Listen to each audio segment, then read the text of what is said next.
De même, ça va ou quoi? Oui, oui, ça va et toi? Donc c'est l'heure du café pour tout le monde alors, pour tous les b-boys. Ouais.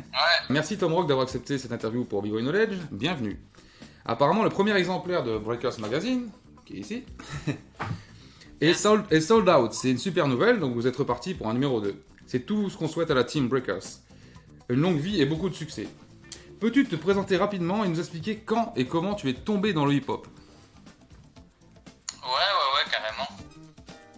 Bah, en fait, du coup, ça remonte à il y a un petit moment quand même. Je me rappelle, mon père, il avait déménagé en Grèce, donc on habitait en Grèce pendant un moment. Et avec des amis à moi, on était au lycée et on voyait qu'il allait avoir une qualification juste debout.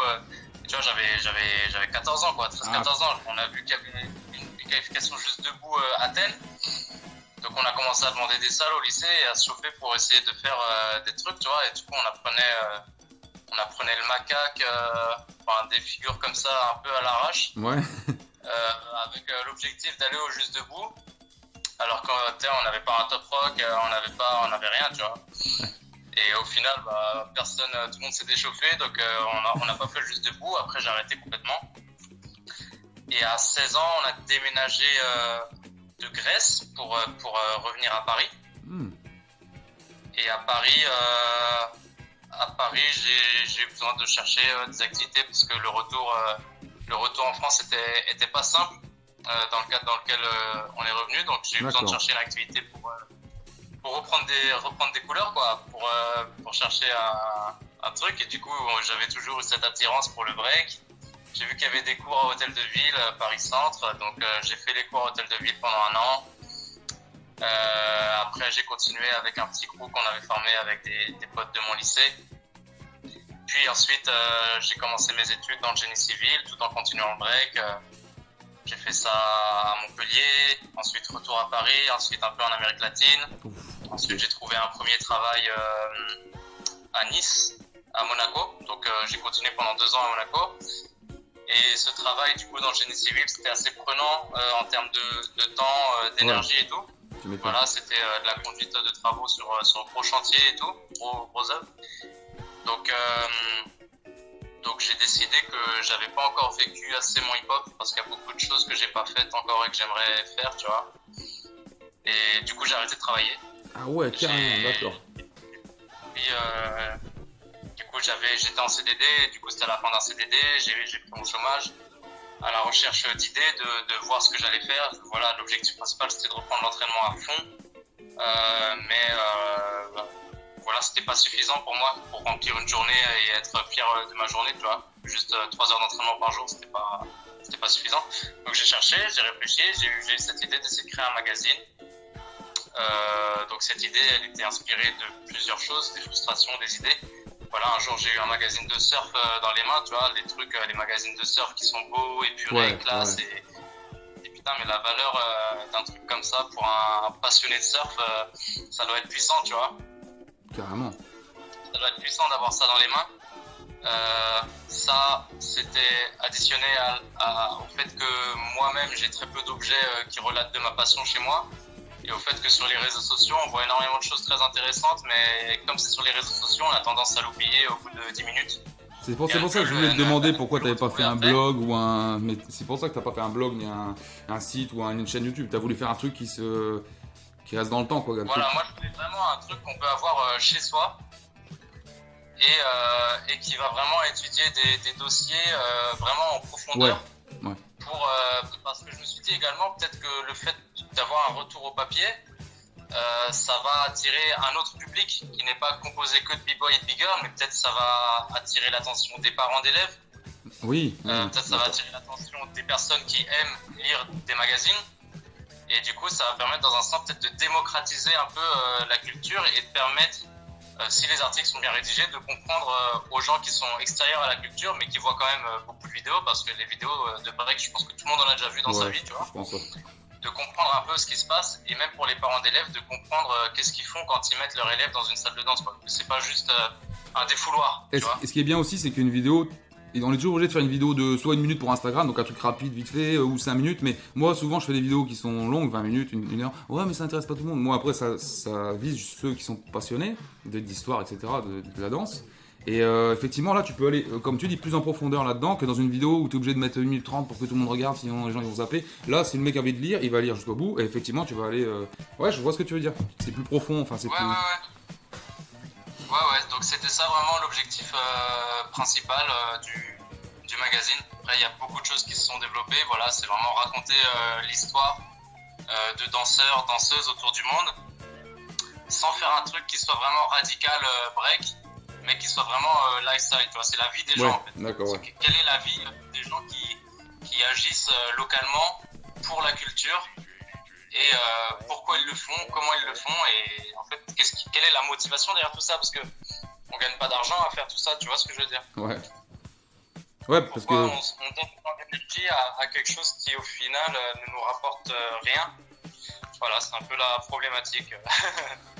Et est-ce que tu avais une expérience quelconque dans le journalisme avant de te lancer qui t'a accompagné dans ce challenge et peux-tu nous présenter l'équipe peut-être Non, j'avais pas du tout d'expérience dans le journalisme parce que du coup, comme je disais, j'ai fait des études de génie civil. Mhm. Donc c'est un peu à l'autre côté du Carrément. spectre. Et en fait, pour cette première édition, j'ai souhaité tout faire tout seul pour plusieurs raisons. Déjà pour la première raison étant que je voulais me former. Ok. Donc me former sur le journalisme, sur la rédaction, sur la mise en page, sur la confection de sites internet, sur la commercialisation, la communication et tout. Et aussi pour l'autre raison que c'est toujours plus simple de démarcher du monde et de fidéliser du monde quand tu as déjà un premier support. Tu vois, là le premier magazine il est sorti, je sais que c'est une version, je sais que le deuxième magazine sera, je peux le dire déjà aujourd'hui, qu'il sera genre 20 fois plus stylé que celui-là, tu vois. Justement, j'ai une question après sur le numéro 2. Là, on a travaillé, parce que du coup, là j'ai formé, on forme une petite équipe, je me suis associé avec quelqu'un, et on commence à travailler à plusieurs. Je commence à solliciter beaucoup plus de monde, parce que j'ai un peu plus de temps à donner à ça, parce qu'il y a également des gens qui écrivent des articles, donc moi, ça m'enlève pas mal de travail, Carrément. et tout ça, quoi. Mais du coup, je vais tout faire tout seul, peut-être pour me dire, bah vas-y, je le fais, ça sera mon truc, tu vois. Après, je serai formé un peu sur tout, c'est-à-dire que les gens... s'il y a des gens qui veulent travailler avec moi et qui proposent des choses, et ben, je serai pas inconnu, je serai pas étranger à leur corps de métier. Ouais. C'est-à-dire que j'aurai mon avis et il sera fondé parce que je l'ai fait, tu vois. D'accord, ok. Ouais, donc là, là c'est ta vitrine, on va dire. C'est voilà ce que t'as fait. Enfin, c'est un peu. C'est ma formation, je dirais. C'est pas ma vitrine parce que ce qui est représenté là-dedans, c'est, je pense, le maximum des compétences que j'ai pu acquérir en 6 mois en partant de zéro. 6 mois, ok. D'accord. Et pour la Tu mise vois en ce que je veux dire? Et pour la mise en page, Maintenant, pour la mise en page, si on met une personne qui a fait 5 ans d'études de graphisme, elle va te le faire super vite. Quoi. bah, ça va péter beaucoup plus, tu vois. Ouais. T'as fait les photos toi-même là dans le magazine là. Ouais. Et t'as appris à faire la photo comme ça? Tu t'es dit je vais faire des photos. Enfin, tu faisais déjà cette photo avant? J'avais déjà l'appareil. Ouais. J'avais déjà un petit œil, tu vois. Ouais. Donc je m'en suis sorti sans trop de problème, mais oui en fait. Après, les photos c'était pas le plus dur. Et moi, ma préférée. Pour info, ma préférée c'est celle-là. Ça c'est pas moi qui l'ai prise. Ah merde. Bon bah, celle-là elle défonce. C'était les crédits sont à la première page de l'article, ça c'est une photographe qui s'appelle Marion Dutilleul. Eh ben... Qui est venue avec moi pour cette interview. Merci à elle, parce que je sais pas, il y a un grain un peu, elle a fait un filtre un peu années 80, je sais pas, un peu ancien. On voit son bordel, Ouais. c'est le bureau d'artiste quoi, un bordel, le téléphone pété, enfin... Ouais, cette image, elle est pas break pourtant, hein. J'aime bien les images de break, mais je veux dire, je sais pas, c'est vraiment un artiste dans son atelier, tu sais, un peu sombre. C'est ça. C'est... Ouais, il y a une aura naturelle qui se dégage. Carrément. Tu peux te mettre dans cet atelier et t'imaginer en train de faire des créations. Ouais, c'est ça, carrément. Et alors, dans ce premier numéro, donc tu as interviewé, j'allais dire vous, mais c'est tu, différents danseurs, artistes, activistes à travers différents pays. Sans spoiler le numéro 2, peux-tu nous dévoiler quelques petits contenus du prochain numéro? Car apparemment, tu as plein de projets super intéressants pour la suite.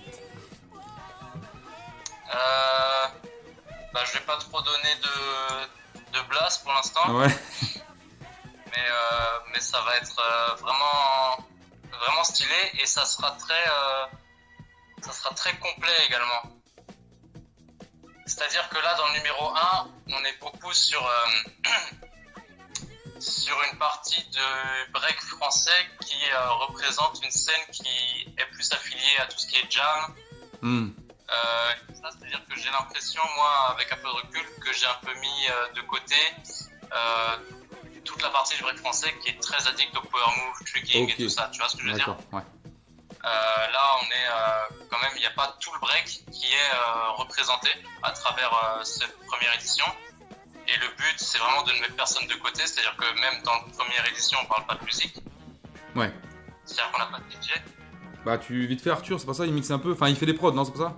Il mixe un peu. Ouais, mais il y a un peu tout l'aspect musical qui est cité dans le dernier article. Oui. Quand on parle de top rock. Oui. Mais voilà, on n'a pas vraiment une figure du DJing qui est mise en avant pour dire cette partie-là est proéminente également dans le break. Donc voilà, je peux dire qu'on va essayer de plus s'ouvrir, même si ça reste limité parce qu'on n'a pas 50 dossiers dans un magazine. Oui. On en Bah, a 10. de toute façon, c'est tous les 6 mois, c'est ça, un numéro tous les 6 mois? Donc, voilà, quand ça sera bien mis sur roue, quand la machine sera bien lancée. Là, on est encore en train de tâtonner plein de trucs, de mettre en place des associations, des structures et tout. Donc pour l'instant, ça sera 6-7 mois. Et après, on va essayer de mettre vraiment une régularité. D'accord. Et du coup, sans spoiler, il y aura ça. Du coup, il y aura plusieurs parties un peu tout le monde, toute la culture qui sera représentée. Ouais.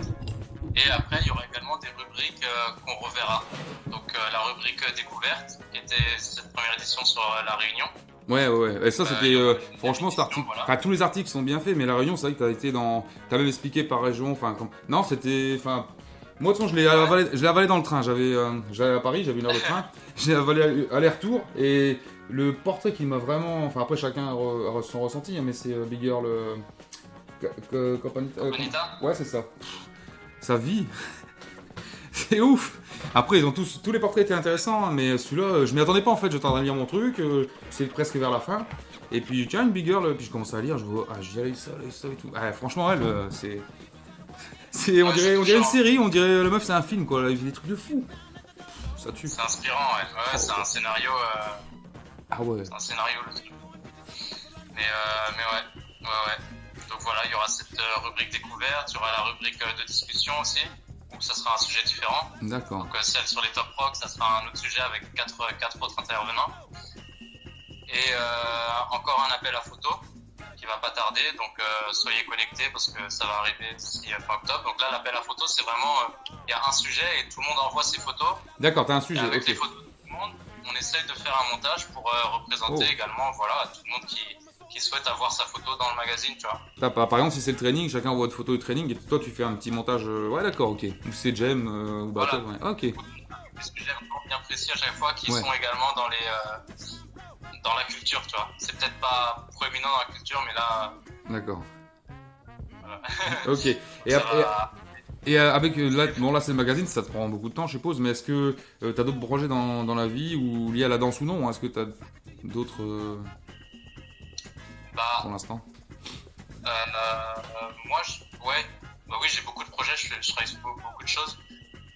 Mais le magazine, je pense qu'il y a vraiment quelque chose à faire. Tout carrément. Parce que moi, je me souviens des. Enfin, excuse-moi de te couper, hein, mais c'est vrai que à l'époque, c'était radical. Parce que Groove, ils mettaient pas de break, si je me souviens bien, où ils en ont mis après. Donc c'est vrai que c'était 4 pages ou 6 pages des fois. Et ouais, c'était le magazine où voilà, j'allais voir chez le libraire. Alors en plus, moi, dans le village, j'en avais rien à foutre, donc je devais aller sur l'île. Et j'attendais que ça, quoi, de voir les 4 pages break avec, je sais pas, Actuelle Force ou je ne sais quoi à l'époque. Ou Battle of the Year. Mais c'est vrai que là, c'est que break, quoi. Et en plus, tu rigoles pas parce que, bon, c'est français-anglais, mais t'as quand même combien 132 pages, c'est pas ça que tu m'as dit? Enfin. Ouais, c'est ça. Avec les couvertures, c'est 128 en intérieur. Ouais, mais enfin, bon après, donc il y a la moitié en anglais, mais enfin, il y a quand même, c'est même pas un petit magazine, quoi, c'est un petit bouquin presque, parce que là j'ai des bouquins, ils sont pas beaucoup plus épais, hein. Enfin, c'est pas un bouquin non plus, oui. Hein, mais tu vois là. Et en plus, t'as déjà pensé à le mettre le petit numéro 1, comme ça on peut faire la collection. Bah ouais. Mais ouais. C'est con, t'aurais peut-être pu penser à mettre un b-boy qui se. Enfin, tu sais, un dessin. Tu peux encore le faire, hein. Tu vois, oui, je peux encore le faire. Au début, ça fera des bordures. Au début, c'est rouge, et puis après, tu mets une ombre ou un truc comme ça, ou le logo, votre logo Breakers, peut-être, je sais pas. Enfin, après, je sais pas comment ça va être chiant à faire, mais il y a moyen, hein. Il y a des collections qui font comme ça. Enfin bon, c'est une idée comme ça. Hein. Ouais. On verra. Faire une presque. T'en as vendu combien d'exemplaires du coup là que t'as rupture? Alors là, on avait fait un premier tirage à 250 exemplaires. Mhm. Donc ouais, je pense qu'on en a donné près d'une cinquantaine, donc ça a fait 200 ventes à peu près. Mhm. Et là, bah, il y en a encore une centaine qui arrivent en réimpression pour d'autres projets que j'ai à La Réunion ici. Donc ça ferait un tirage final à peut-être 350 exemplaires tirés et 290 ventes. Ouais, c'est bien pour un premier. Ouais, c'est prometteur. C'est pour ça qu'on redouble d'énergie pour peut-être pouvoir en vivre ou peut-être pouvoir faire vivre 2 personnes de ce projet d'ici 1 an et demi, tu vois. Ça serait génial. Parce que t'as pas fait une promo non plus de ouf, ouais, quoi, c'est bien. pas... Non, il n'y a pas eu de promo de ouf, mais quand même en juillet-août, je suis revenu du coup de La Réunion et j'ai fait tous les événements qu'il y avait. D'accord, ouais, je t'ai vu en vidéo, ouais, à un moment, oui. Ça, c'est bien. Je changeais d'endroit, j'allais à l'événement. Et en août, j'ai réussi à avoir, grâce aux organisateurs qui ont accepté ce projet, j'ai réussi à avoir 4-5 stands sur 4-5 événements différents. Ah, super. Donc des stands éphémères, des trucs que j'ai ouverts pendant 1 heure pour vendre une dizaine de magazines. Et ça, je pense que c'était vraiment indispensable au bon fonctionnement du truc. C'est ça, t'es dans l'event, et ouais, carrément. Ouais, je vois ce que tu veux dire, ouais. Et que les gens voient que je fais ce projet, que je le vends, mais que je suis aussi dans le cypher, tu vois. Ouais, c'est ça. Non, mais exactement, ça, tu valides. Ouais, t'as raison. Et puis en plus, les gens ils peuvent te poser des questions sur le stand vite fait si ça les intéresse. Voilà. Et en plus, comme c'est en français et anglais, n'importe qui peut l'acheter. Enfin, voilà, ceux qui parlent pas français, ils parlent anglais. Enfin, la plupart, quoi. Donc, ouais, c'est vraiment. T'as pensé à tout depuis le début. Ouais, franchement, je sais pas ce qu'il y a à rajouter. Hein. Non, c'est bien. Cool. Merci.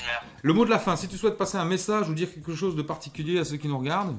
Tout d'abord, concernant le projet, c'est que si ça continue, c'est grâce à tous ceux qui vont suivre, partager, acheter s'ils en ont les moyens. Donc voilà, nous également on met tout en place pour baisser les coûts. Tu vois, là il n'y a pas de frais de livraison en France et il y en aura jamais. Ça c'est génial. Donc ça c'est tout plein de démarches également que j'ai essayé de faire avec la Poste pour régler ce problème. Et voilà quoi. En fait, on peut créer un héritage. Si le truc dure dans le temps, on va créer un vrai héritage. C'est ça, ouais. Et on va couvrir peut-être une petite partie, voilà, des 40-50 ans d'histoire qui se sont déjà écoulés dans le break.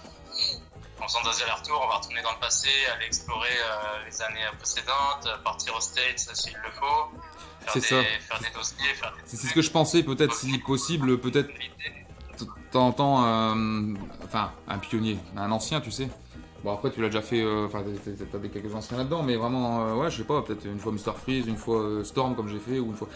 Après, faut y aller, c'est ça qui est. Mais ouais, ce serait chaud, ça serait bien. Ça. Oui. Ouais, carrément. Mais voilà, le truc va prendre son temps au début. Normal. Parce que c'est beaucoup de choses à mettre en place et que. Et voilà quoi, faut que ça prenne son temps, que ça s'ancre un peu dans le sol pour ensuite aller vers d'autres horizons. Mais oui, les anciens, on va mettre personne de côté, c'est clair. Ouais, bah de toute façon, plus ton... Peut-être que tout le monde en aura pour son compte qu'au bout de 5-6 ans d'existence du magazine, tu vois. Oui, c'est normal, oui. Plus l'équipe va s'agrandir, plus ils pourront aller à droite à gauche, plus tu auras peut-être des gens qui vont être là-bas, qui vont dire ah, je peux te faire un article et te l'envoyer. À force, ça va. Mais déjà pour un premier jet, même, je sais pas, la mise en page, les photos, enfin moi j'ai tout kiffé. Et en plus, même là, tu parles les 2 premiers, là, donc l'abeille et Arthur. Tu parles de leur break et après tu parles de leur art aussi, tu vois, c'est pas que du break. Oui.